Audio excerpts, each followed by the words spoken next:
नमस्ते, आप सभी का स्वागत है हमारी यादों के पहले एपिसोड में। तो आज हमारे साथ हैं गुड्डन दीदी, जिन्हें जो हमारे परिवार की सबसे बड़ी दीदी हैं एंड उन्होंने ही हमारे परिवार को आगे बढ़ते हुए देखा है।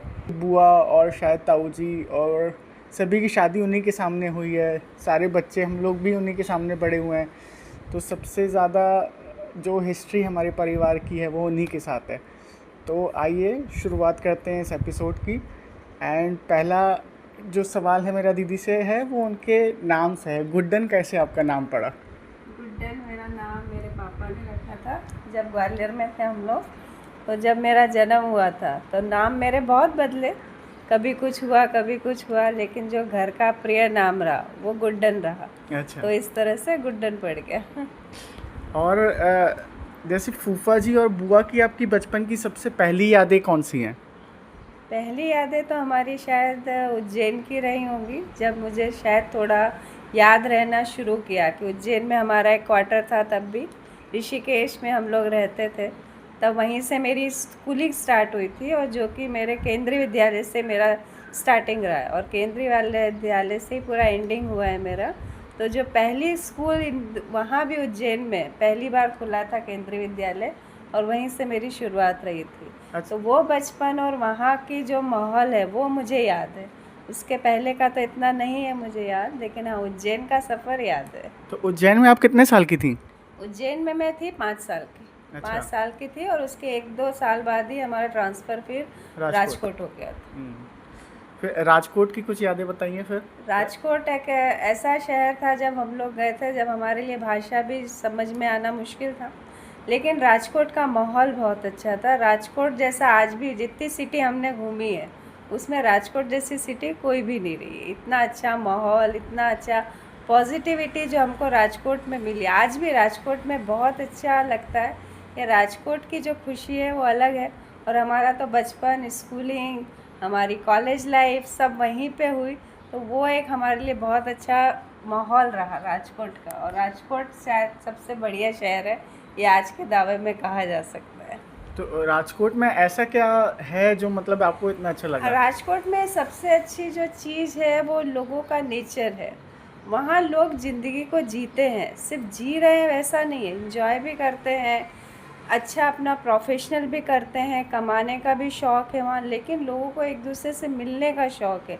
जो जब भी आप किसी से मिलो तो एक चेहरे पे हमेशा मुस्कुराहट रहेगी, आपके हालचाल पूछे जाएंगे, अपना प्रेम भाव एकदम से, और आज तक वो जुड़ा हुआ है। आज राजकोट को छोड़े हमें इतने साल हो गए, पर जितने लोगों से हम जुड़े थे वो आज तक हमसे जुड़े हुए हैं। तो अब लास्ट कब गई थी अभी राजकोट? राजकोट मैं अभी दिसंबर में गई थी, जब मेरे स्कूल के जो कुछ फ्रेंड्स थे जो बाहर रहते हैं फॉरेन कंट्री में, तो वो लोग आए हुए थे, तो फिर उन्होंने कहा नहीं, इस बार हम सब इकट्ठे होते हैं। तो लास्ट अभी दिसंबर में मैं राजकोट गई थी, लेकिन फिर भी राजकोट जाते ही जो खुशी मिली वो ऐसा लगा नहीं कि हम राजकोट को छोड़े इतने साल हो गए हैं। तो राजकोट कहीं ना कहीं कनेक्ट है हमेशा के लिए। और बचपन में सबसे शरारती कौन था? बचपन में शरारती शुरू से बच्चों में, सब बच्चों में, हाँ, सब बच्चों में सबसे शरारती तो पहले शुभू था। हाँ। शुभू के बाद फिर नानू हुआ, जो सबसे ज़्यादा शरारती बच्चों में से कहा जाता था कि ये बच्चे सबसे ज़्यादा शरारती हैं। और स्कूल के बारे में बताइए। स्कूल का जो राजकोट का जो स्कूल था वो केंद्रीय विद्यालय की शुरुआत थी, और केंद्रीय विद्यालय पर उस समय केंद्रीय विद्यालय में इतना ज़्यादा डेवलपमेंट नहीं था। टीचर्स भी जो थे वो उस समय उस चीज़ को ऐसा मानते थे कि अगर राजकोट में ट्रांसफ़र हो गया तो ये हमारे लिए सज़ा है, क्योंकि वो एरिया इतना ज़्यादा डेवलप नहीं था उस समय। राजकोट में पानी की भी बहुत समस्या थी, जो एटमॉस्फेयर था जैसा आज है वैसा नहीं था। वेदर उसका था बहुत ड्राई वेदर था, बहुत सूखा था, इतनी बारिश वगैरह नहीं होती थी, बहुत गर्मी रहती थी। तो टीचर लोग उसको इतना एक्सेप्ट नहीं करते थे, लेकिन फिर भी जो हमारी स्कूलिंग हुई वो बहुत अच्छी हुई। बहुत सारे टीचरों से कनेक्ट है, और वो टीचर आज भी मेरे से कनेक्ट है।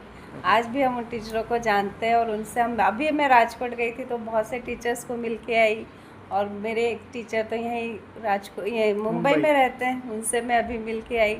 बहुत सारी यादें फिर से ताज़ा हुई। और ऐसी कोई इंसिडेंट बताइए जो स्कूल में बहुत आपको याद रहा हो, कुछ ऐसी याद रहा मस्ती या हमारे कुछ ऐसा स्कूल की मस्ती तो फंक्शन। ठीक, फंक्शंस हमारे बहुत इम्पोर्टेंट होते थे क्योंकि हम ज़्यादा से ज़्यादा टाइम उसी में स्पेंड करते थे, क्योंकि जो स्कूल टाइम था उस समय हमारे हाउसेस डिवाइड होते थे और हाउसेस के अकॉर्डिंग हर इवेंट, मतलब हर मंथ के 15 दिन बाद कोई ना कोई इवेंट होता था, तो बस उसी की प्रिपरेशन उसी के साथ। और सबसे अच्छा रहता था कि हम लोगों का जो एक गैदरिंग होता था, मतलब एक हमारा ऐसा इंसिडेंट बना था कि वीक में एक बार हम लोग भेल बनाते थे। अच्छा। तो सब मिलके भेल बनाते, तो सबका तुम आलू लाओगे, कोई परमल लाएगा, कोई टमाटर लाएगा, और फिर उसको इकट्ठे होके रिसेस में सब उसको मिक्स करना और फिर सबको इंजॉय करना। तो वो हमारा हर वीक में एक दिन ऐसा रहता था कि सब मिलके भेल बनाएंगे। अच्छा। तो वो बहुत अच्छा रहा। फिर शुरुआत में स्कूल में बाल दिवस पे हमारा वहाँ पे शुरुआत की गई थी ऐसे मेला लगाने की, जिसमें आप अपना स्टॉल लगाओ और फिर उसमें कंपटीशन होता था किसकी कितनी ज़्यादा सेलिंग हुई। तो वो एक हमारे लिए बहुत अच्छा इवेंट था। हमारे कल्चर एक्टिविटी बहुत अच्छी होती थी, टीचर बहुत सपोर्टिव थे, जिसमें संस्कृत को समझना बहुत मुश्किल होता है, लेकिन हमारे एक टीचर इतने बेस्ट टीचर थे कि इतनी अच्छी संस्कृत हमको समझाई कि आज तक हमको याद है। और बच्चे जो घबराते हैं ना पटपटंती से, हाँ। हमको आज मौखिक याद है। अच्छा। इतना अच्छा हमारे सर ने, तो हमारे टीचर्स बहुत अच्छे थे। और बहुत ज़्यादा स्टूडेंट उस समय नहीं रहते थे, छोटी सी क्लास रहती थी और सब बाहर के आए हुए होते थे। गुजराती तो बहुत कम रहते थे, और गुजराती जो होते थे वो अधिकतर 10th के बाद अपना चेंज कर लेते थे, लेकिन बहुत कम थे। लेकिन बाहर के आउटसाइडर बहुत थे, तो बहुत कल्चर से मिलने का मौका मिला, बहुत ऐसे जो अलग अलग फील्ड का नॉलेज हमें ज़्यादा हुआ। और स्कूल का वो 15 अगस्त कैसा होता था? 15 अगस्त होता था, लेकिन हम उसको अधिकतर जब तक छोटे थे तब तो एंजॉय करते थे, लेकिन जैसे जैसे बड़े होने लगे 15 अगस्त को हम लोग छुट्टी मारने लगे। अच्छा। तो हम लोग अधिकतर जाते नहीं थे।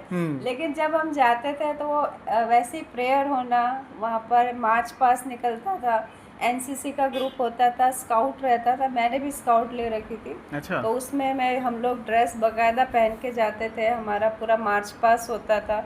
फिर सबसे बड़ा जो उस समय का इंटरेस्ट होता था कि 2-2 लड्डू मिलते थे, 2-2 पेड़े मिलते थे, तो फिर वो लाइन से सबको मिलाए जाते थे। कुछ पैट्रियोटिक सॉन्ग्स वगैरह टीचर्स के थ्रू होता था, टीचर लोग भी अच्छे गायक थे, म्यूज़िक सर थे, तो उनके थ्रू कुछ ऐसा ऑर्गेनाइज किया जाता था कि हमें लगे कि हाँ आज ये हमारा कुछ राष्ट्र त्यौहार है। लेकिन जब तक छोटे थे तब तक ये लगा एक हमें पेड़ा मिलेगा या हाँ, हमें लड्डू लड्डू मिलेगा, तो उस चक्कर में चले जाते थे। लेकिन जैसे जैसे बड़े हुए तो वो आलस जैसा आने लगा कि हाँ कौन जाएगा, 15 मिनट में आना पड़ेगा, तो फिर वो धीरे धीरे छूट गया। लेकिन जब तक बचपन था तब तक शौक से जाते थे। और गांव में फिर आप कैसे, मतलब गर्मियों की छुट्टी रहती थी तो? सबसे बड़ा हमारी पूरे साल भर का जो इंतज़ार होता था वो यही होता था कि हमें सोहड़ गांव जाना है, क्योंकि सोहड़ उस समय का एक आदर्श गांव था। गांव में फैसिलिटीज़ हुई, बाद में हुई, लेकिन हमारे देखते हुए हमने कभी नहीं देखा कि गांव में लाइट नहीं आती है, कि गांव में कोई पानी की समस्या है।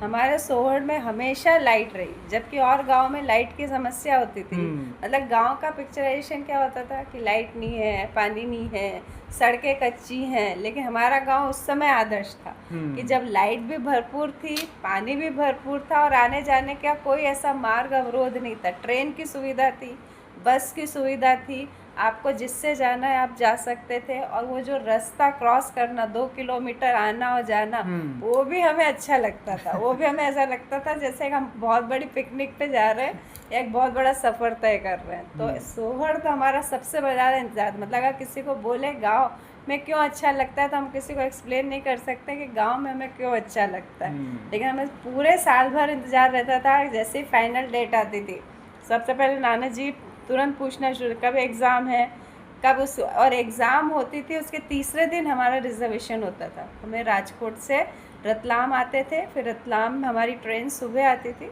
वहाँ पर नाना जी बाकायदा हमें सुबह लेने आते थे, मतलब सुबह 5-6 बजे।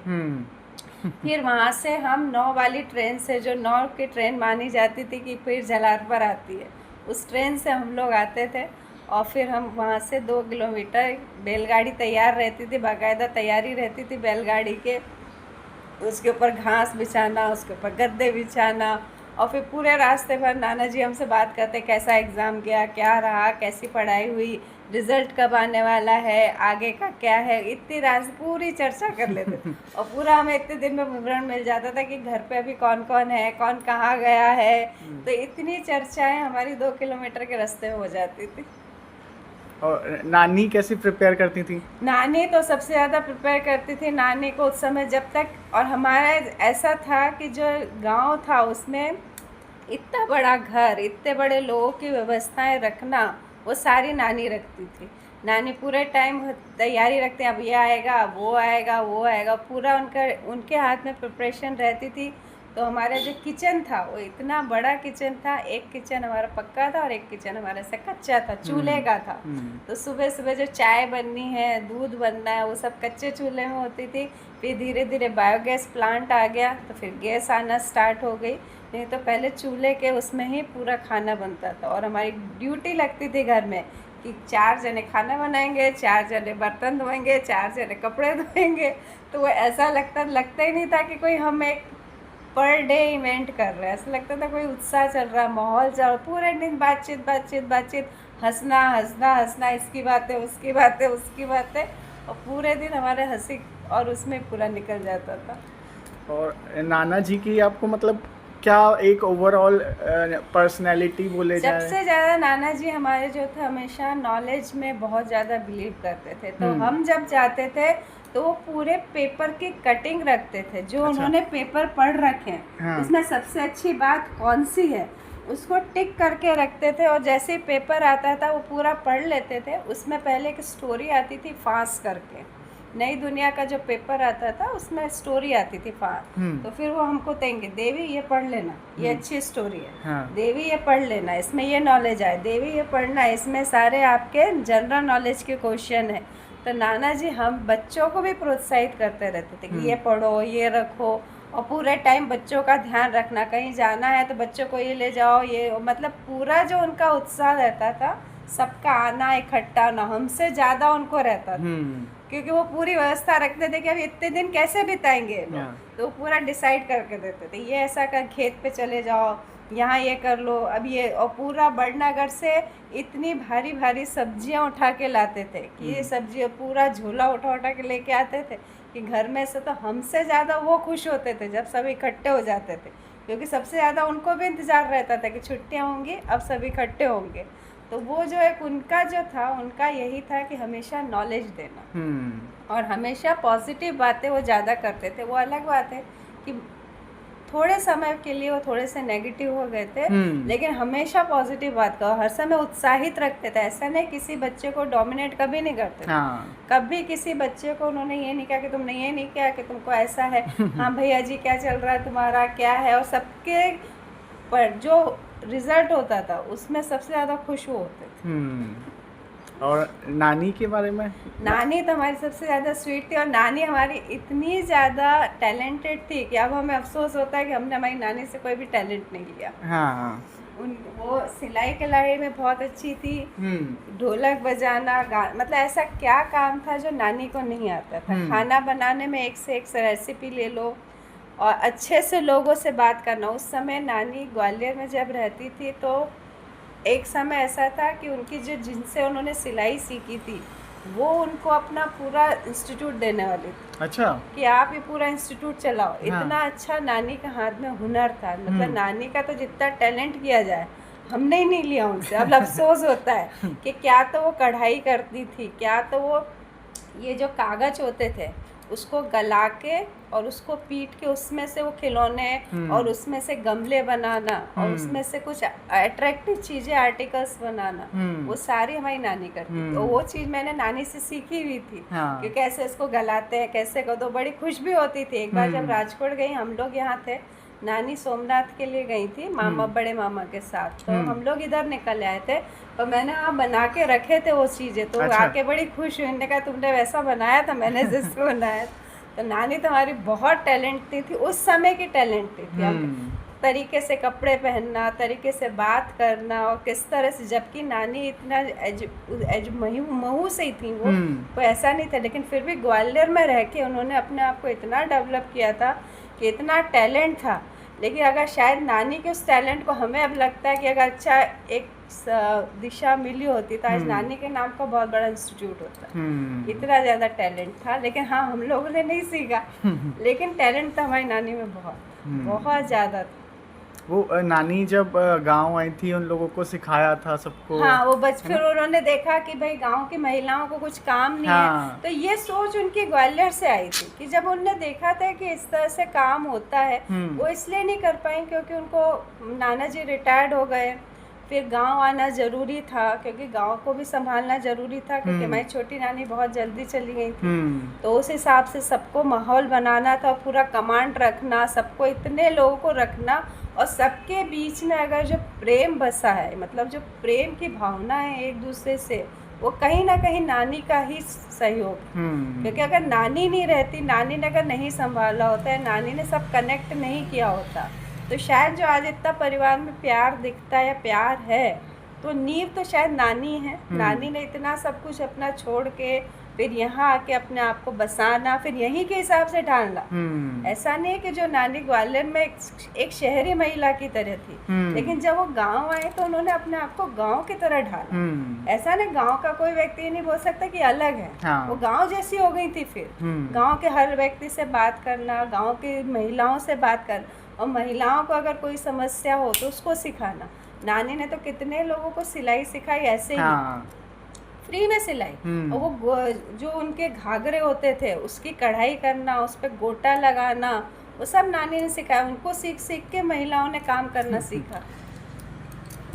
और छोटे नाना जी के बारे में? छोटे नाना जी भी हमारे बहुत शांत थे, लेकिन वो खुश बहुत होते थे। हाँ। और उनकी ऐसी ऐसी बातें थे कि उनके पास अगर बात करने बैठ जाओ तो हमें पता ही नहीं चलता था घंटा कहाँ बीत गया और कहाँ कहाँ के, क्योंकि हमारे छोटे नाना जी हमेशा नेता रहे, तो शुरू से अपने नेतागिरी की, हम भले उनको नहीं जानते लेकिन वो बातें सबकी बताएंगे कि जब वो सरपंच थे, जब वो गाँव में नेतागिरी इंदिरा गांधी से के लिए काम करते थे, इंदिरा गांधी गाँव में, वो सारी बातें हमें बताते रहते थे। कहाँ गांव में कौन सा खेत है, कहाँ पे क्या है। उससे पहले भी हमारे बड़े बाबा थे, जो हमारी मम्मी के बाबा थे, हाँ। वो तो उससे भी ज़्यादा अच्छे थे, जबकि उनको सुनाई नहीं देता था, लेकिन पहचानते वो सबको थे।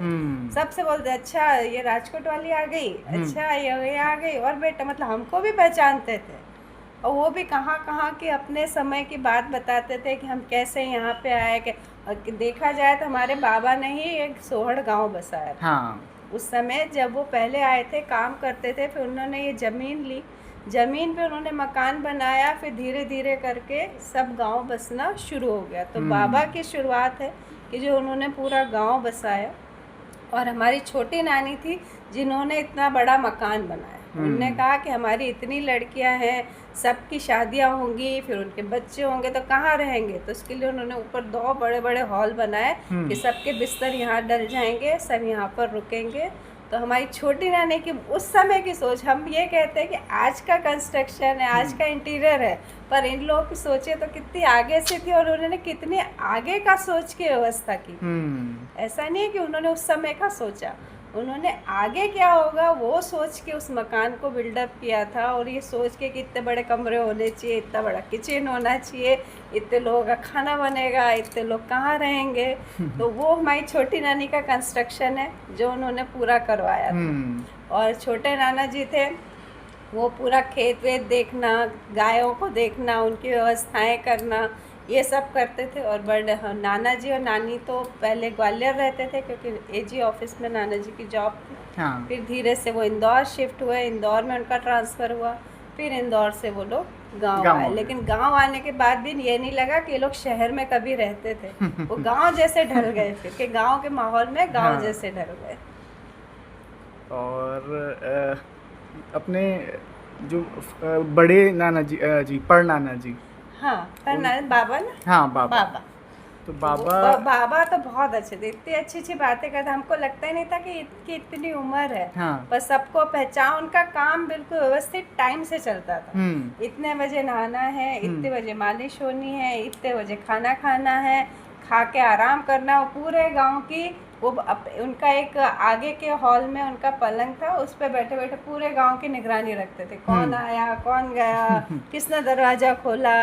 और उनको लगता था कुछ गड़बड़ तो वहीं से चिल्लाते थे। और इतनी आवाज़ बुलंद थी उनकी कि उनका शरीर भले ऐसा दिखता था कि दुबला पतला है, लेकिन आवाज़ इतनी बुलंद थी कि आगे से आवाज़ लगाए तो पीछे तक सुनाई देता था। और उनकी सबसे ज़्यादा जो अगर सेवा है तो मधु मौसी ने की थी।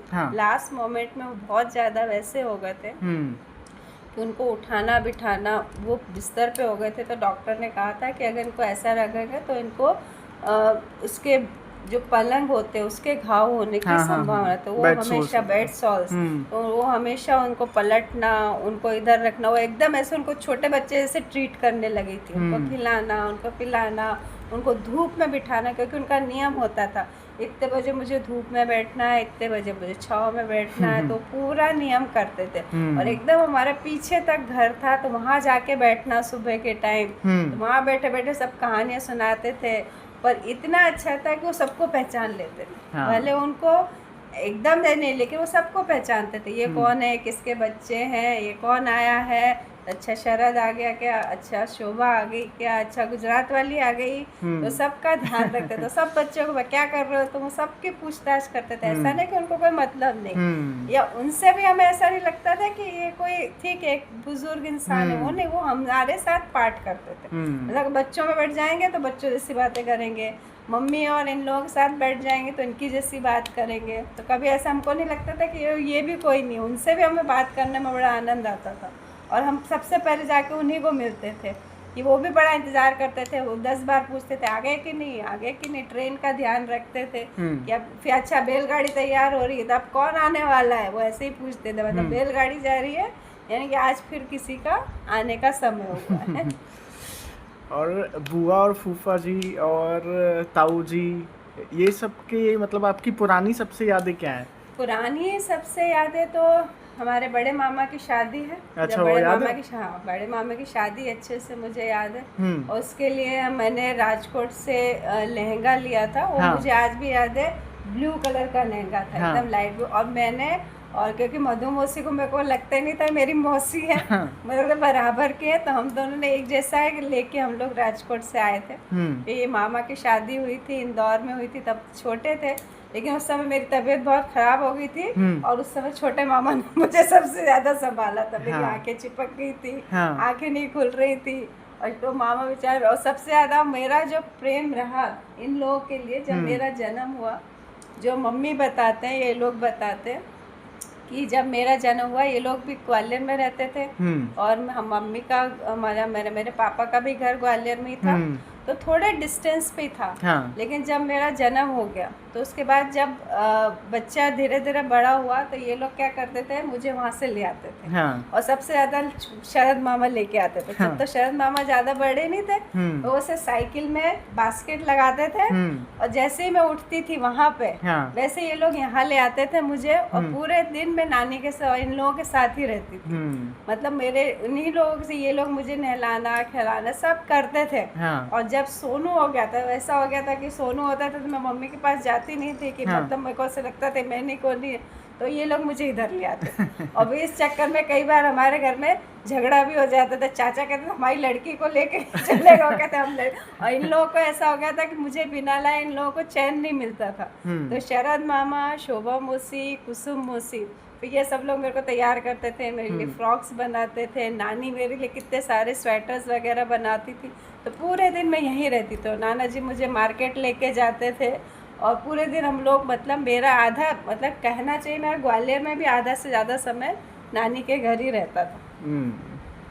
और जब ये लोग गांव आ गए, फिर उसका क्या? गांव आ गए, गांव से तो फिर ये हो गया कि हम लोग को छुट्टियों में गांव ही जाना है। मतलब उस टाइम तो कोई ड्रीम होता भी ना, इतना सोचते भी नहीं थे। और हमें तो उत्साह ही इतना होता था कि हाँ बस, मतलब अगर छुट्टियां जानी है तो कहाँ जाना है, सोहर जाना है। तो सोहर आते थे। फिर बड़े मामा की शादी हुई, बड़े मामा के बाद मामी आ गई। तो वो पहली हमारे घर में एक नए मेंबर की एंट्री थी। धीरे धीरे सब मौसियों की शादियां शुरू हुई, धीरे धीरे सब एक एक करके सब मौसी जाने लगे। हाँ। हमारी पहले जाते थे तो सब मौसी एक साथ मिलती थी, फिर एक की शादी होने लगी, एक एक की शादी होने लगी, फिर उससे धीरे धीरे और परिवार बढ़ता चला गया। फिर बड़े मामा की शादी हुई, फिर सब मौसियों की धीरे धीरे शादी हुई, और फिर उसके बाद छोटे मामा की शादी। और छोटे मामा की शादी तो बहुत ही गजब हुई थी। हमने सोहर से बारात लेके गए थे, झांसी? हाँ, हाँ। झांसी लेके गए थे बस में पहली बार। हाँ। क्योंकि अभी तक जितनी शादियाँ होती थी उसमें क्या होता था, या तो बड़नगर में शादी होती थी या उज्जैन से शादी होती, अधिकतर बड़नगर से ही शादी हुई, गांव से भी कोई शादियाँ नहीं हुई, बड़नगर से शादी हुई। लेकिन मामा का पूरा कार्यक्रम हम लोगों ने गांव से किया था। तो गांव में ही हल्दी लगना, गांव में ही मंडप होना, फिर वो जो हनुमान जी का मंदिर था वहाँ तेल चढ़ाना, ये सारी जो एक्टिविटी जो शादियों की होती है वो शरद मामा की पहली बार हमारे गांव से शुरू हुई। और फिर गांव से हमारे बस तैयार होके गई थी, और उसमें भी मामा के एक बहुत अच्छे दोस्त थे, अजय भैया, अजय, वो इतनी मस्ती करते थे क्योंकि मामा के पूरे एकदम संरक्षक थे वो। हाँ। पूरा काम उनका करना, पूरा ये करना, और हम सबको भी संभालना। तो पहली बार हमको लगा कि बारात क्या होती है। तो पहली बार हमने अनुभव किया था बारात का। गांव से लेके हमको पूरा उज्जैन झांसी तक गए थे, और इतनी मस्ती, इतनी मस्ती, इतनी मस्ती बस के अंदर। हाँ। सब इतनी मस्ती करते हुए गए थे और मस्ती करते हुए आए थे। और जब सुनीता मामी की विदाई हुई तो सुनीता मामी के घर वाले रो रहे हो कि नहीं रो रहे, कि हमारी मौसियाँ सब रो रही थी। क्योंकि इतने ज़्यादा सब इमोशनली टच थे, उन्हें लगा विदाई हो रही है, क्योंकि पहली बार ही अनुभव था ना, अभी तक तो लड़कियां विदा हो रही थी। और जो बड़ी मामी की हुई थी तो बड़ी मामी की तो बड़ी हंसते खेलते आ गई थी, तो उसमें इतना अनुभव नहीं हुआ था। लेकिन जब सुनीता मामी के घर वाले खूब जोर जोर से रोने लगे तो सब हमारी मौसियाँ जो गाड़ी में बैठी थी वो उनसे ज्यादा रोने। हमने कहा भाई अपन तो बाराती, अपन लेके जा रहे हैं, अपन को नहीं रोना है। तो सब ऐसी रो रही थी जैसे इन्हीं की लड़कियां विदा हो रही। तो सुनीता, और फिर सुनीता मामी को जब लेके आए तो सुनीता मामी का पहला अनुभव था गाँव। हाँ। उनको पहली बार फिर उनको बस से लेके आए, फिर ट्रक से लेके आए, तो उनको बड़ा पहला अटपटा लगा था एक गांव का माहौल कि गांव में आ गई मैं। पर उनको भी धीरे धीरे अनुभव हुआ कि गांव नहीं है, गांव से भी अच्छा गांव है, कि जहाँ पर इतना अच्छा माहौल है। नहीं तो एक था कि भाई इतने लोग, सबसे बड़ी बात तो पहले इतने लोग, हमारे लोग, हमारी तो इतना बड़ा घर है, हमें किसी और की जरूरत ही नहीं। एक बार इकट्ठे हो जाए तो इतने ही अपने बच्चे और ये सब इकट्ठे हो जाए कि पता ही नहीं चलता कि कौन क्या है। तो धीरे धीरे परिवार बढ़ता चले गया। फिर जब शादियां हुई तो धीरे धीरे बच्चों की एंट्रियां शुरू हुई। पहले छोटे छोटे बच्चे आए, पहले विभू, शुभम आया, फिर विभम आया, फिर नानू आया, फिर बब्बू आया। तो बब्बू का ऐसा था कि उसको भी कुसुम मौसी से बड़ा लगाव और बाबू से बहुत लगाव, इसलिए वो जाता ही नहीं था। उज्जैन में रहते थे मामा मामी बड़े, लेकिन उसको ये था कि नहीं मुझे तो बाबू के पास है। बाबू पहली बार, मतलब सबसे ज़्यादा चहेता बच्चा अगर बाबू का कोई था तो वो था विवेक। उनको वो सबसे अच्छा लगता था, तो उसी के साथ घूमना, और भैया जी करके उनके साथ ही जाना। तो ऐसा समय भी रहा कि ये बब्बू थोड़े दिन गांव में ही रहा, मतलब कुसुम मौसी की वहीं स्कूलिंग रहती थी। तो कुसुम मौसी के साथ जाता था और कुसुम मौसी के साथ आ जाता था। लेकिन जब बड़ी बड़ी क्लासें हुई तो फिर ऐसा लगा कि भाई अब तो उज्जैन में रखना पड़ेगा, यहाँ पढ़ाई नहीं हो पाएगी। तो फिर लेकिन वो बड़ी मुश्किल से रहा उज्जैन में उसको, क्योंकि उसको गाँव ही अच्छा लगता था। और सबसे ज्यादा बच्चों का जो शौक था वो था गायों के बीच। गाय भी सबको अपनी लगती थी, और गाय को चलाने वाले गट्टू दादा थे, वो सबको अपने लगते थे। वो सबको ऐसे लगते थे राम जी या लाल जी, ये सब उनको ऐसे लगते थे ये भी हमारे घर के मेंबर है। ऐसा नहीं लगता था कि ये कोई और है। तो बच्चे गाय और उसमें इतने खुश रहते थे, उनको ऐसा कोई भी बच्चे को कभी गाय के काम करने से घिन नहीं आई। नहीं तो छोटे बच्चे को लगता ना, अरे गाय है, गोबर है, कि स्मेल आ रही है, नहीं, किसी बच्चे को कभी बड़े खुश रहते थे। उनको नदी पे ले जाना, और जब आखा तीज होती थी तो बड़ा उत्साह रहता था। गाय को ले गए, नदी पे ले गए, उनको खूब नहलाया, फिर तैयार करके लाए। फिर घर में उस दिन बाटी बनती थी, वो चूल्हे उस पे राख के ऊपर, फिर बाटी खिलाई जाती थी, तो बच्चे बड़े उत्साह, जिसमें सोनू तो सबसे ज़्यादा। अच्छा। सोनू का तो एक सबसे प्रिय बेल था लाल बेल। हाँ। अब वो बोलता भी था अगर लाल बेल की गाड़ी लेके आओगे तो ही मैं आऊँगा। अच्छा। मतलब उसका तो इतना था, वो तो लाल बेल के साथ ही घूमता रहता था। जब यहाँ रहता था तो लाल बेल को लेके जाना, लाल बेल को लेके आना। और गट्टू दादा को भी, वो बच्चा पहला था तो हाँ। उसको वो भी प्रेम करते थे, तो वो भी उसको कंधे पे ले जाएंगे, लेके आएंगे। तो उसका सबसे उसे लाल बेल उसका नाम रहता था, लाल बेल। और उसने भी बहुत हिस्ट्री क्रिएट की जब वो बना था गोबर गैस प्लांट तैयार हुआ था शुरुआत में। तो गड्ढा खोदा जा रहा था, तो खूब गोबर गैस का तो खूब नीचे प्लांट था। तो वो जो प्लांट नीचे तक गया था, तो वो शरारती तो ये भी था, घूमता रहना पूरा, इधर को दौड़ना, उधर देना, रुकता तो था सोनू भैया।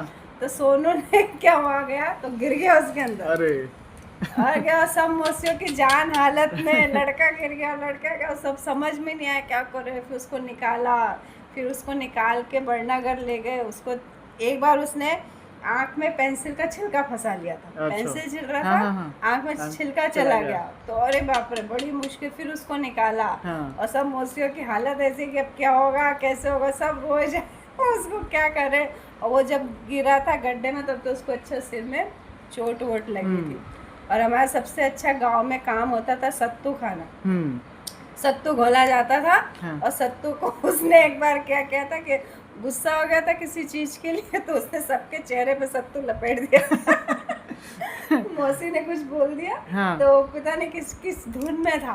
अरे मुझे सत्तू नहीं रहा, सत्तू खाने का बड़ा शौक होता था। एक नियम होता था कि सत्तू को कैसे, मतलब दोपहर में नियम होता था सत्तू बनाना, सत्तू खाना। सत्तुओं का शौक रहता था, तो नियम रहता। सत्तू सबको अच्छे लगते थे, क्योंकि गांव के जो सत्तू थे उसका शौक ही अलग था। तो वो उसको पता नहीं किस चीज़ की हो गया, तो उसने सबके मुंह पे सत्तू लपेट दिए कि मुझे खाने नहीं दे रहे हैं, मुझे दे नहीं रहे। तो सत्तू की लड़ाई होती थी। तो सत्तू का शौक होता था। फिर नाना जी खूब हमारे लिए फल लाते थे, आम लाते थे। उस समय तक तो आम आ जाते थे। और फिर घर में ही नानी हमारी उस समय श्रीखंड बनाती थी। चाक बना के, मतलब क्या, मतलब स्वीट में क्या हो तो उसको वो श्रीखंड बनाती थी। तो श्रीखंड का एक दिन होता था, मतलब हर दिन एक इवेंट होता था। ऐसा बोरिंग डे तो हमें कभी नहीं लगा कि आज गांव में। और फिर मेहंदी लगती थी, क्योंकि गर्मी का दिन था, तो क्या किया जाए, तो मेहंदी घोली जाती थी। तो मेहंदी लगती थी सबके, तब तो कोई इतनी डिज़ाइन और वो नहीं आया। लेकिन मधु मौसी ने सीख ली थी, तो मधु मौसी लगाती थी। लेकिन बाकी तो सब ऐसे हाथ में लगा। फिर कंपटीशन होता था वो भी कि किसकी कितनी रची। तो वो भी एक माहौल रहता था। और सबसे बड़ा माहौल रहता था रात के समय बिस्तर बिछाना। वो आज भी याद आता है कि छत पे एक जैसे सबके बिस्तर लगते थे, और उस पे ही लेटे लेटे सब बातें करे जा रहे हो। तो आसपास के गांव के लोग भी बाहर ही सोते थे। वो चिल्लाते थे, अरे भैया अब तो सो जाओ सब, इतनी बज गई है सुबह। और सब बातें करे जा रहे, बातें करे। और फिर कौन कब सो गया पता नहीं चलता था। लेकिन वो बिस्तर डलते थे, वो भी एक मतलब शुरू माहौल रहता था कि शाम को जाके पहले छत धो, उसको पूरा गीला करके ठंडा करो, और फिर उसके ऊपर एक जैसे बिस्तर लगा दिए जाते थे, ताकि जब सोने आए तब तक बिस्तर अच्छे ठंडे हो जाए, गर्म ना रहे। तो इसलिए पहले से बिस्तर, मतलब वो भी एक इवेंट लगता है। आज ये दो जने ये करेंगे, आज ये करेंगे। और ऐसे में कपड़े धोने के लिए एक पूरा मतलब सुबह से कार्यक्रम होता था। जो नहाता जाता था अपने कपड़े डालता जाता था, बेचारे दो जने धोते रहते।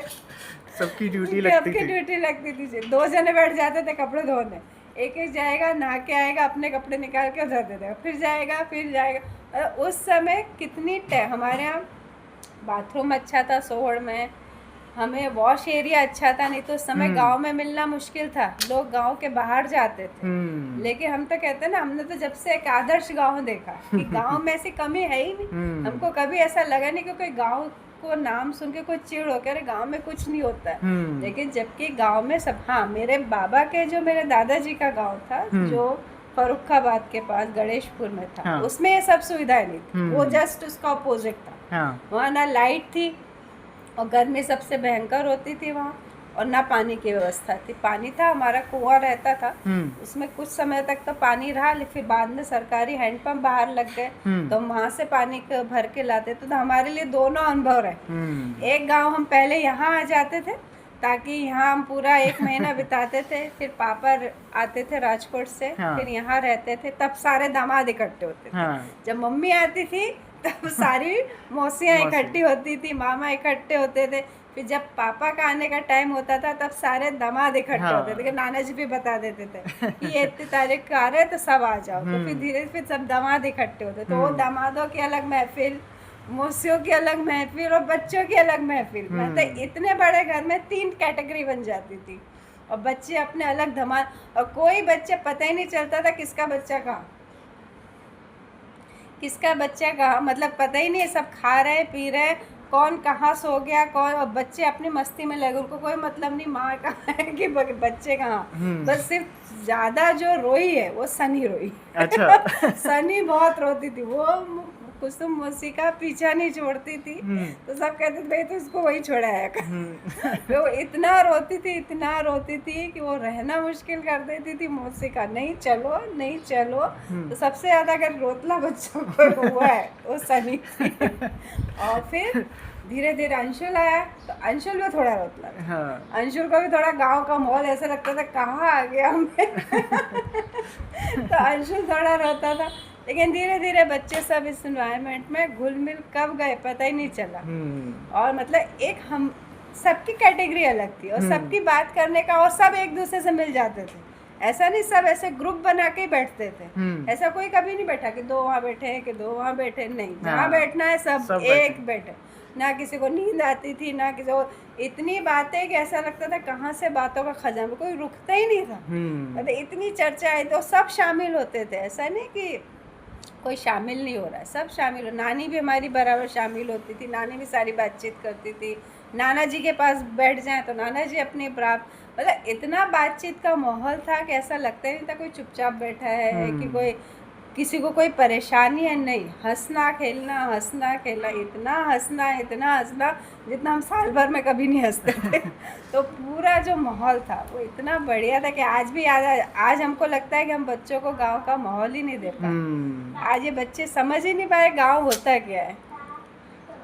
सही बात है। मधु मौसी से रिलेटेड आपके साथी थी, तो मतलब मेरी क्या तो दोस्ती थी। हाँ। बहुत दोस्ती, हम लड़ते भी थे। हाँ। और इतना हम लोगों का प्रेम था मधु मौसी का मेरा, तो मैं तो उनको कभी मौसी बोली नहीं, मधु ही बोलती थी। हाँ। मतलब हम साथ साथ में एक तरह से बड़े हुए हैं, एक तरह से कहना चाहिए, तो हमारा कनेक्शन अच्छा था। हमारी साल भर चिट्ठियाँ जब हम लोग को दोनों को लिखना आ गई, तब तो चिट्ठियाँ ही चलती थी। हाँ। तो हर महीने में 2-2 3-3 लेटर आना और जाना, और सारी बातें वो अपने जो भी उसको होता था वो मेरे से शेयर करती थी। मतलब वो एकदम ऐसा, उस समय ऐसा लगता ही नहीं था कि हम कोई रिलेशन अलग है। और हमारी दोस्ती भी जितनी अच्छी होती थी उतनी भाई लड़ाई भी होती थी। जैसे कभी कुछ बात हो जाए तो सब फिर घर वाले चिल्लाते थे, अच्छा आज ये दोनों बात नहीं कर रहे, इसका मतलब गुड़ में कीड़े पड़ गए हैं। तो तब इंतजार में रहते थे कि कब इन दोनों के बीच में कुछ खटास हो। हाँ। और हम लोग साथ ही साथ, मतलब कहीं भी जाना है साथ, कहीं भी जाना है तो साथ, अगर गांव में रहना है तो हम साथ में ही रहते थे, साथ में सोना, साथ में खाना खाना, साथ में कहीं जब बड़ना घर जाना है, जब हम हो गए थे तैयार ऐसे जान, तो कोई भी काम, सबके काम हम इकट्ठे कर लेते थे, क्योंकि सब इकट्ठे करके लाती थी काम। मेरे को ये करना है, क्योंकि गांव में जब मौसियों की शादी हो गई तो सबको इतने ससुराल में वो नहीं थे, तो जो उनके काम रहते थे कि हमको ये करने, तो हमको लिस्ट बना के दे देते कि बड़नगर से ये लाना है, ऐसा करना है। फिर हम दोनों एक दिन जाते थे और सबकी जितनी इच्छाएं होती थी या जो जो सामान रहता था वो सब हम लेके आते थे। उसी तरह से उज्जैन में भी हम दोनों खूब घूमे। मतलब पूरा उज्जैन जो मेरे को अभी समझ में आता, जितना उज्जैन में मैंने घूम लिया। हाँ। या जितने उज्जैन के रास्ते मुझे पता है वो इसीलिए पता है क्योंकि मैं मधु मौसी के साथ खूब घूमी। पूरा बड़नगर, हाँ, ऑटो में ही घूमते थे, क्योंकि उस समय तो टेम्पो ही चलते थे। यहाँ से ये टेम्पो बदला, यहाँ से ये टेम्पो बदला, यहाँ से ये टेम्पो बदला, फिर यहाँ फ्रीगंज चले गए, तो फिर यहाँ गोपाल मंदिर चले गए, तो महाकालेश्वर चले गए, तो मंगलनाथ चले गए। यानी कहीं भी जो पूरा बड़नगर मैंने घूमा है, जो पूरा उज्जैन मैंने घूमा है, वो मधु मौसी के साथ ही घूमा। वो एक एक जगह, एक एक रास्ते हमको पता है, तो पूरी चीज़ें हमारी तो मधु मौसी के साथ तो मेरा जो रिलेशन था वो एज ए फ्रेंड था। मौसी तो हमको बाद में जब समझ में आया कि हमारी मौसी है। और आपकी मतलब शादी का प्रपोजल के बारे में बताइए। शादी का प्रपोजल, देखो शादी का प्रपोजल भी हुआ, वो ऐसे हुआ कि मेरी जब कॉलेज हो गया, उसके बाद मेरा जो मैं लेबोरेटरी टेक्नीशियन का कोर्स कर रही थी वो कर रही थी, वो हो गया था। उसके बाद मैं जॉब करना स्टार्ट कर दिया था मैंने। फिर उसके बाद हमारे पापा को तो हो ही गया था कि अब शादी करनी, जबकि मेरी शादी 23 उम्र की उम्र में ही हो गई। हाँ। तब शादी होने का तो फिर क्या हुआ, मेरी दादी बहुत ज़्यादा पैरालाइज्ड हो गई थी, बीमार हो गई थी। तो उनको देखने के लिए पापा ग्वालियर आए थे, और ग्वालियर जब आए तो मेरी जो चाची हैं उनके चाचा, वो मेरे जो फादर इन लॉ है उनके साथ ही हॉस्पिटल में काम करते हैं। मतलब वो अच्छा। दोनों एक ही डिपार्टमेंट में, आयुर्वेदिक डिपार्टमेंट में थे। तो जब पापा ऐसे वहाँ गए तो फिर जैसे चाची ने भी ऐसा बोला कि भाई अब हमारी लड़की बड़ी हो गई, कोई रिश्ते विश्ते बताओ। तो उन चाचा ने बोला कि भाई हमारे नज़र में एक लड़का है, अगर आपको समझ लगता है तो आप देख लीजिए, अच्छा है लड़का, अच्छा है परिवार। तो पापा ने कहा हाँ ठीक है। तो पापा ग्वालियर से फिर इंदौर आ गए, और इंदौर आके फिर मेरी इन लॉज से मिले, इनसे फिर शोभा मौसी थी, शोभा मौसी के साथ जाके इन लोगों ने सब, तो इस तरह से वो बातचीत हुई। फिर उन लोगों ने कहा नहीं हम राजकोट आके देखेंगे। तो फिर मेरे इन लॉज राजकोट आए। फिर उन्होंने कहा, उनको समझ आ गया होगा जो भी। फिर उन्होंने कहा नहीं अब लड़के को भी देखना है, इनने मेरे को नहीं देखा था। अच्छा। उन्होंने कहा लड़के को भी देखना है। तो उन्होंने कहा ठीक है फिर हम इंदौर आ जाते हैं। तो फिर मैं और पापा दोनों इंदौर आए थे शोभा मौसी के घर। फिर शोभा मौसी, मौसा जी, शुभू, विभू और मैं और मेरे पापा, ये सब लोग फिर हम अप्सरा होटल है, होटल में ही देखा गया था, घर नहीं गए थे डायरेक्ट। तो होटल में ही बुला लिया था क्या। और इनकी तरफ से इनकी मौसी, इनके मामा, इनकी मामी, मौसी के बच्चे, मम्मी पापा और मेरी ननंद, ये सब मिलके हमको देखने आए थे। फिर वहाँ बातचीत हुई। बातचीत में कोई हम लोग, क्योंकि उस समय तो इतना था ही नहीं कि कोई बातचीत, हाँ मेरा कोई एजुकेशन था, मेरे को कोई, लेकिन फिर भी ऐसा लगा कि क्या बात। तो हम लोगों ने कोई ऐसी बातचीत नहीं करी। फिर इन्हें कहा कि ठीक है खाना वाना खाया, ये करा। इन्हें कहा कि ठीक है हम लोग बाद में आपको जवाब देते हैं। ठीक है हम अपने घर आ गए। और उसी समय जो ये बिट्टू है वो बहुत बीमार था, चौथराम में एडमिट था। तो फिर हम लोग उसको देखने चले गए थे, ये एडमिट था। तो वहाँ से हम घर चले गए। हमने कहा कि ठीक है। फिर इनका ऐसा कहना है कि तुमको देख के हम एक और लड़की देखने जाने वाले थे। जो और जगह थी, राव में थी, वो कहीं पे थी। तो फिर जब उनने कहा चलो देख के आते हैं, उसको देखने गए, उसी को भी उसी टाइम देखने गए। फिर उनने उस लड़की को देखा ही नहीं कि मेरे को देखना ही नहीं है। तो इन्होंने कहा क्योंकि नहीं कि बस अब देख लेना, अब नहीं देखना। फिर तो वो उसके घर गए, उन्होंने बेचारों ने इतनी व्यवस्था कर रखी थी उन लोगों ने भी। अच्छा। कि भाई लड़के देखना है। तो वो लड़की से मिलने नहीं गए कि मेरे को देखना ही नहीं लड़की। तो इस तरह से ये शादी फाइनल हो गया। फिर आप जब मतलब जाना और जीजा जी के बारे में, तो कैसा था मतलब फर्स्ट इम्प्रेशन? देखो, एक तो उनकी पर्सनालिटी थी, पहला था। और सबसे ज़्यादा उनकी बातचीत, हम लोग की 6 महीने सगाई रही। सगाई जब हुई हमारी, फिर इंदौर आके हमारी सगाई हुई। और उस समय जो हम लोग का थॉट था, वो इतना हमने एडवांस कुछ सोचा नहीं था। बस ये था कि शादी हो रही, ठीक है मम्मी पापा ने डिसाइड किया है, पापा, तो हमने इतना ज़्यादा उस चीज़ को सोचा नहीं कि हमें अब कुछ सोचना है कि या हमको कोई ऐसा हमारा कोई पॉइंट है, या हमारी कोई ऐसी थिंकिंग है, या हमें क्या चाहिए एज ए हस्बैंड। तो वो कोई सोचते ही नहीं उस समय। ठीक है, लोगों ने पसंद किया, अच्छा है, अच्छा घर बार है, ठीक है। बस बातचीत हो गई, सगाई हो गई। सगाई होने के बाद फिर 6 महीने हमारी बातचीत भी रही। अच्छा। ऐसा नहीं, फोन आते थे उस समय, तो लैंडलाइन ही होता था, कहाँ कुछ होता था। लेकिन वो एक टाइमिंग फिक्स हो गया था। अगर वो घंटी बजती थी तो सबको समझ में आता था किसका फोन होगा। तो कोई और फोन उठाता ही नहीं था, मैं ही उठाती थी। तो वो एक सिलसिला चलता रहा पूरे 6 महीने हमारी बात। पर बातचीत में क्या खाया, क्या पिया, क्या कर रहे हो, ये भी नहीं पूछते थे कि तुमने क्या खरीदा, या मतलब इतनी सब एडवांस था ही नहीं। बस इतना ही पूछ, लेकिन फिर भी वो रेगुलर फोन आता था। और रेगुलर ऐसी बातचीत करते करते करते तो शादियाँ हो गई। और शादी ग्वालियर में हुई, क्योंकि हमारे पहले उनका डिसाइडेड था कि राजकोट से कर देते। फिर उन्होंने कहा कि नहीं आप इंदौर आके करिए। लेकिन हमारे बाबा ने कहा नहीं, हमारे घर की पहली लड़की की शादी है। तो उस समय मेरे बाबा थे, मैंने कहा हमारे घर से होनी चाहिए, हमारे दरवाजे से होनी चाहिए शादी। तो इसीलिए फिर उन लोगों को ग्वालियर बारात लेके आना पड़ा। हाँ। और फिर हमारी शादी ग्वालियर से हुई। और फिर आपका जब ससुराल का कैसा था माहौल, मतलब वो भी सेम ही था? नहीं, ससुराल का माहौल तो बहुत बदला हुआ था। हाँ। जितना मेरा मायका था, हाँ। उससे जस्ट अपोजिट मेरा ससुराल था। हाँ। ससुराल इंसान हमारे में इतना ज़्यादा मतलब एडवांस थे, हाँ। लेकिन इतना ज़्यादा फ्रैंक नहीं थे, या इतनी चीज़ों के लिए हम लोग बहुत ज़्यादा उत्साही नहीं थे। जैसे ठीक है, लाइफ है, लाइफ को हम इंजॉय, लेकिन यहाँ अति उत्साही लोग थे। इंदौर में? इंदौर में हाँ। अति उत्साही, मतलब हर चीज़ की कामना, हर चीज़ को इच्छा, और हर चीज़ को उसी टाइम करना, ऑन प्रॉपर टाइम करना, इसी टाइम ये सारी चीज़ें होनी चाहिए।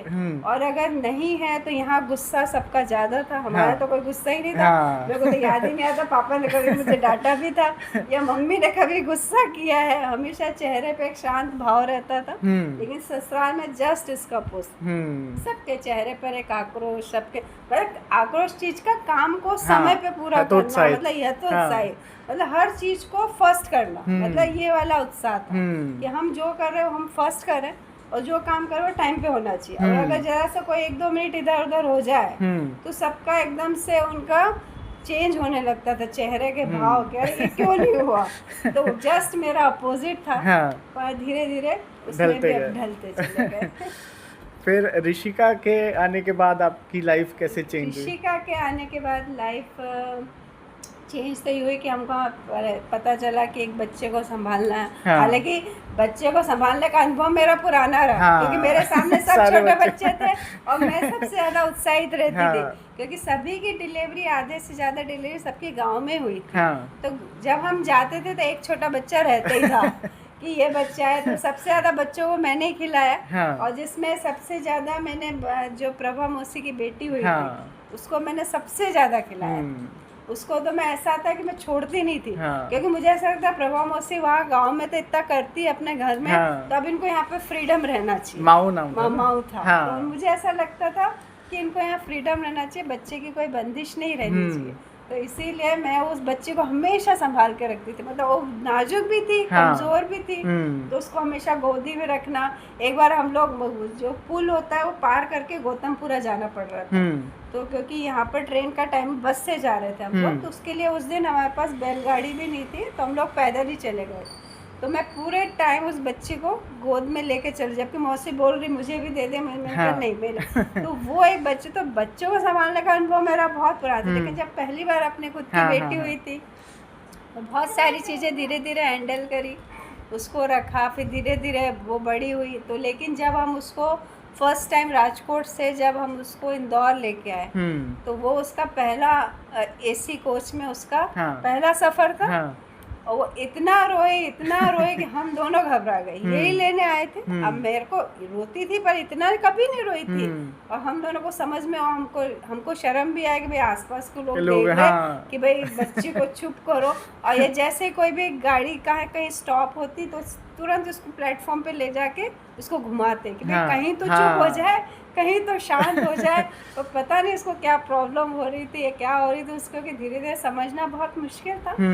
लेकिन फिर धीरे धीरे पहले ये पूरे रास्ते रोती हुई आई। और उसके बचपन में मतलब क्या सबसे ज़्यादा मस्ती या मज़ेदार चीज़? मस्ती ये थी कि ऋषिका का मेरा ये टच वुड रहा कि वो कभी रोई नहीं बच्चों जैसे। जैसे बच्चे जिद करते हैं या रोते हैं या किसी चीज़ के पीछे ही पड़ जाते कि ये चाहिए नहीं, उसका मेन कारण ये भी रहा कि घर में सब उसको इतने हाथों पे रखते थे ना, तो उसको अनुभव ही नहीं हुआ कि रोना क्या होता है या किसी चीज की फरमाइश क्या होती है या किसी चीज को चाहिए। और हमेशा हंसती खेलती बच्ची रही। मतलब उस चीज का प्राउड उसके बाबा को भी आज तक है कि ऋषिका कभी रोई नहीं, कभी जिद नहीं करी, कभी ये नहीं, उसको लगा ही नहीं कि बच्चा घर में है।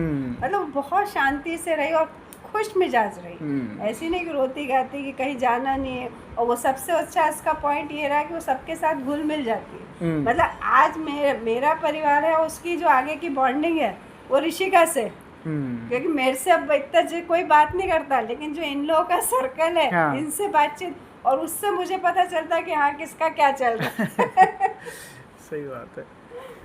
और लाइफ का आपका सबसे डिफ़िकल्ट फेज़ कौन सा था और आप कैसे बाहर निकले उससे?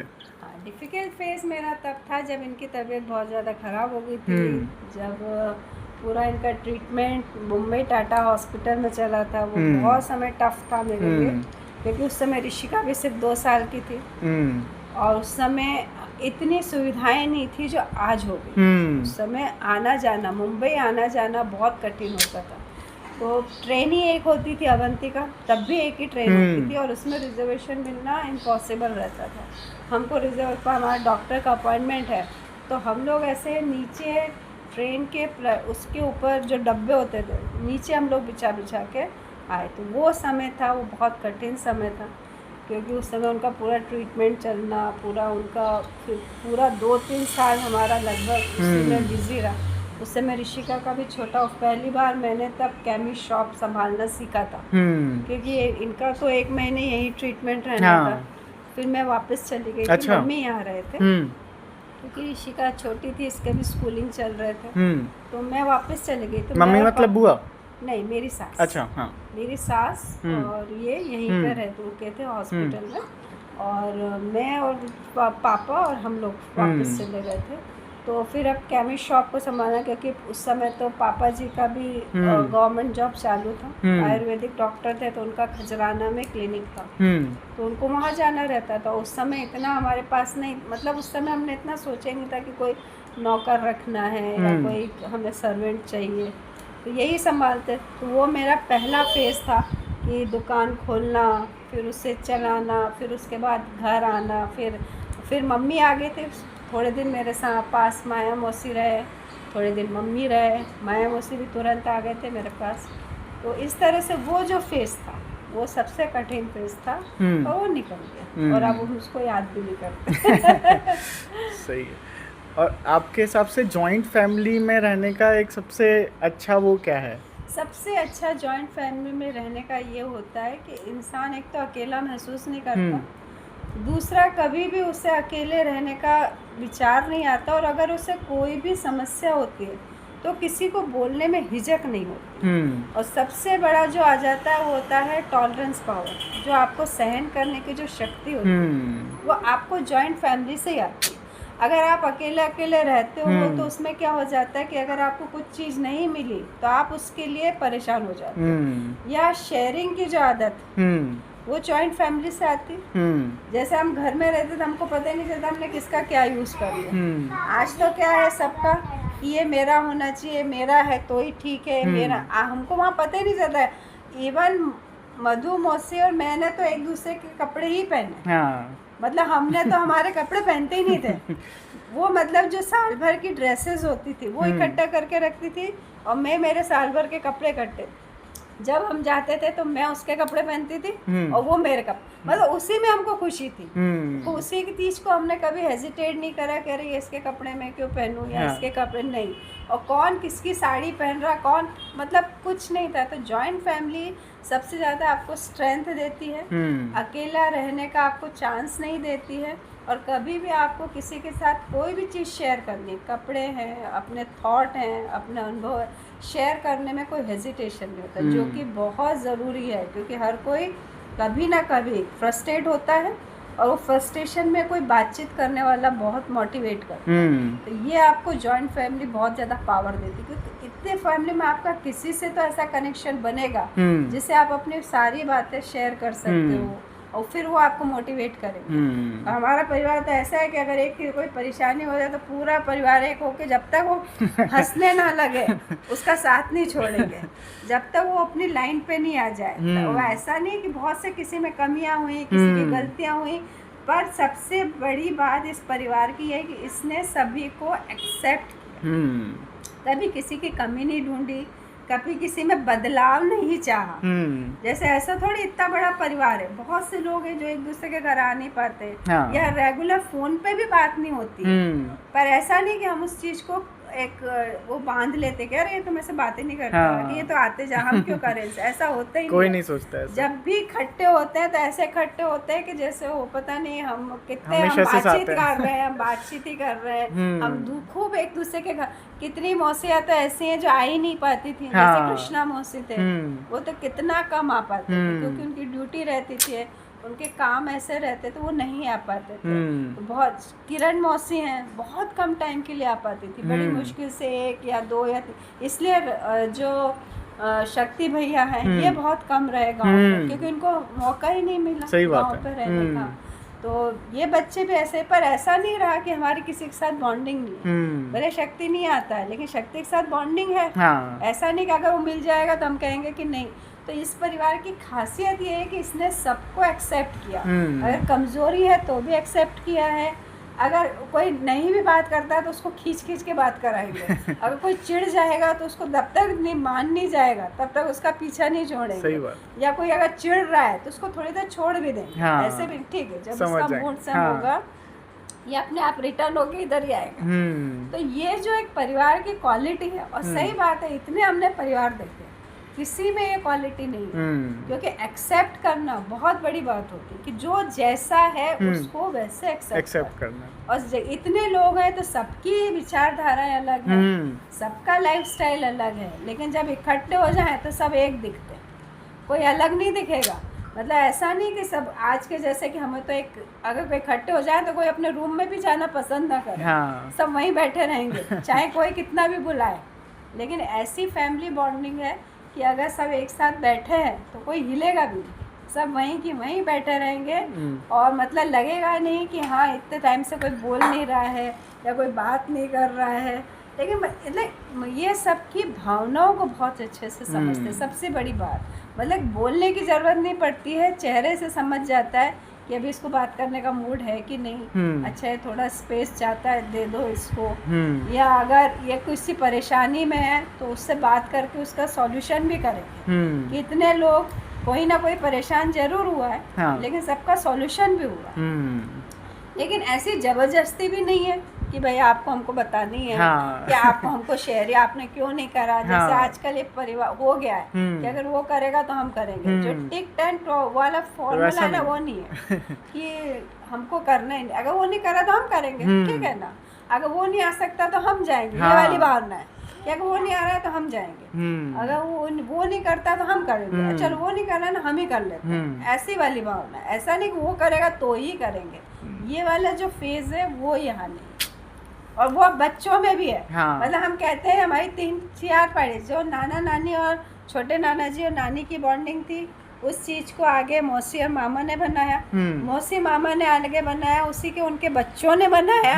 अब आज की जो जनरेशन है वो थोड़ी सी ये है कि वो मिक्सअप वो मिलती नहीं है, तो एक दूसरे को जानेगी कैसे कि कौन क्या है कौन क्या है। और सब क्योंकि वो पहले हमारे लिए एक प्लेस था ना गाँव। हाँ, गाँव कि सब एक दूसरे को जानते थे। बॉन्डिंग जो आज हमारे बच्चों के बीच की बनी हुई है उसका मेन रीज़न ही वो कि जो गांव में हर साल इकट्ठे होने का जो वो स्पॉट या एक जुनून था। हाँ। और हर कोई आता था। हाँ। ऐसा नहीं कि कोई नहीं आता था कि हमको नहीं जाना गाँव। हाँ। ऐसा नहीं होता था, हर कोई गांव आने की इच्छा रखता था। तो वो जो ये बॉन्डिंग है उसका मेन कारण ही सोहड़ है कि सोहड़ में हम लोग रहे, और सोहड़ में जो बच्चों की शुरू से बॉन्डिंग बनी ना, बचपन से लेके अभी तक के जो ये जो प्यार है वो एक दिन का थोड़ी ना है। सही बात है। ये प्यार तब का है, बचपन का प्यार है। और अब जो हमारी जनरेशन आई उनकी प्रॉब्लम ये है कि वो साथ रहते ही नहीं। लेकिन फिर भी इन बच्चों में इतना है कि अपने माँ बाप को देख के जब ये कटते तो इनकी भी बॉन्डिंग बन जाती है बन जाती है। ऐसा नहीं है कि ये लोग इनको भी लगता है कि हम अलग हैं, लेकिन इनका ड्रॉबैक बस ये हो गया कि ये लोग साथ नहीं रहते। जो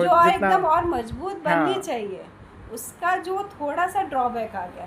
तो कभी कभी ऐसी इच्छा थी फिर से वो जो सोहड़ का माहौल था कि साल में एक बार इकट्ठा होना वो फिर से करना चाहिए, ताकि अब ये जो जनरेशन है जो बढ़ रही है समझ रही है तो इनके बीच में भी वो बॉन्डिंग डेवलप होनी चाहिए। भले अब हम 1 महीना ना रहे, 10 दिन तो रहे, 5 दिन तो रहे। जैसे हम कहीं और घूमने जाते हैं कि 5 दिन यहाँ जाए, तो उसकी बजाय हम गांव को स्पॉट बनाए। सही बात है कि सब लोग फिर से इकट्ठे होके अब सब इतने, अब गांव भी और समर्थ हो गया, हाँ। तो गाड़ियों से जा सकते हैं। गाड़ी से आराम से। अब तो ऐसा, और कोई भी ऐसा नहीं है कि जिसके पास गाड़ी नहीं है। हाँ। और घर भी ऐसा हो गया है कि आराम से पार्किंग हो सकती है, सब रह सकते हैं। तो फिर से ऐसी इच्छा है कि गांव का जो सोहर है उसको फिर से हम अब वापस रहने की उसमें जिंदा हाँ। करें। वो है तो सही, उसको हम नहीं कहेंगे कि बब्बू ने बहुत मेहनत करके उसको वापस डेवलप कर लिया। सही नहीं बात तो है। एक समय ऐसा लग रहा था कि इसका क्या होगा, हाँ। ये छतें गिरेंगी कि घर गिर जाएगा, हम्म। क्योंकि घर धीरे धीरे ढीला ही हो रहा हाँ। था।